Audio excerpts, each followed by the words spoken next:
Good morning, Ways and Means. So we left the whole morning open for potential amendments, and we have one. For H 454, it is an amendment from Representative Peter Conlon. And the agenda is perhaps needs some updating.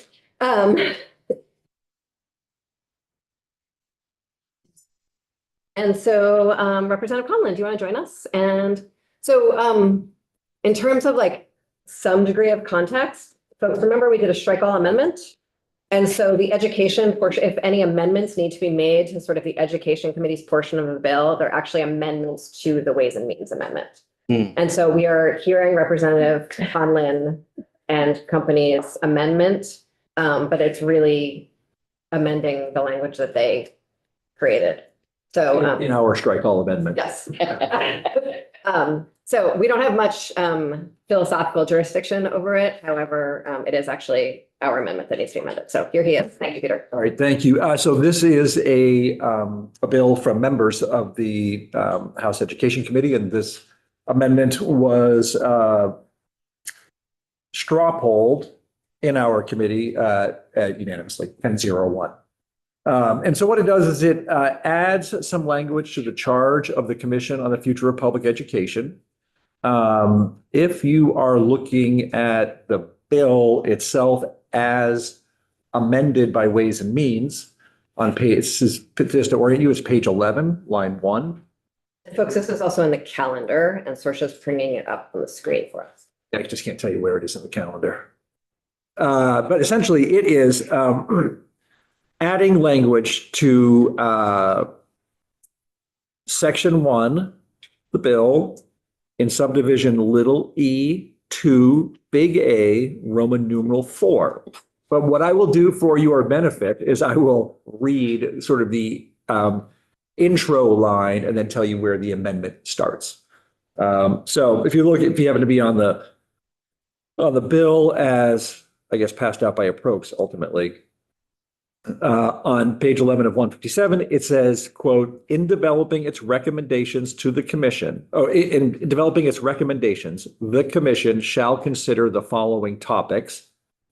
And then among them, we are adding, we are not adding. So then we can jump down to little 4, and it says what roles, functions, or decisions should be a function of control at the state level, ...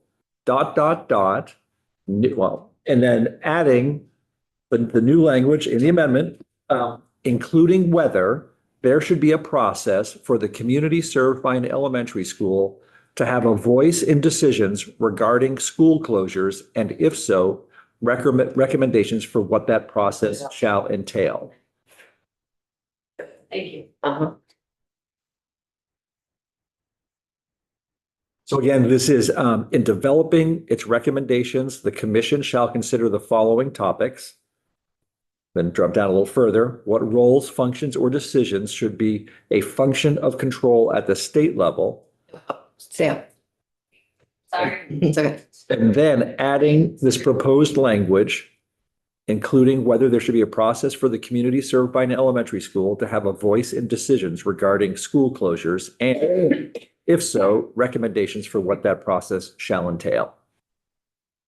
So folks, that's at the top of the screen. It's that including weather line. We are not hearing the other amendments, partly because they're in our jurisdiction and partly because they are going to be withdrawn.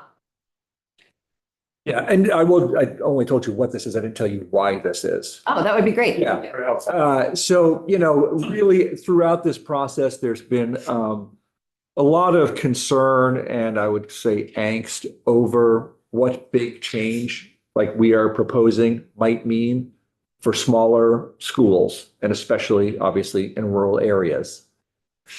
And so, there's been a couple of amendments that have come up about this as well. And so we really wanted to do it in a more thoughtful way. And so this is really designed to sort of address some of those fears, but actually put the work of addressing them within the discussions of the Commission on the Future of Public Education.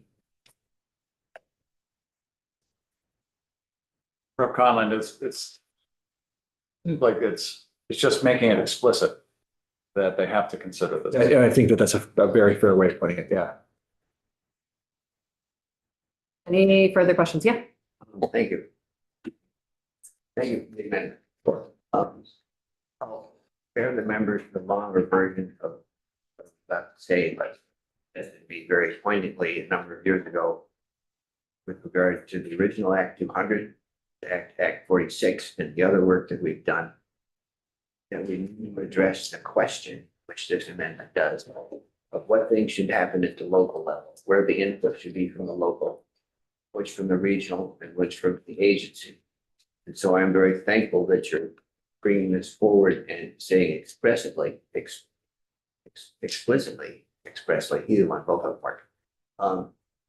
How will local input be considered in this process? I think it's very important, and I think this is a step in the direction we need to go. Thank you. Any other thoughts, questions for Peter? Oh, Chair Conlon, excuse me.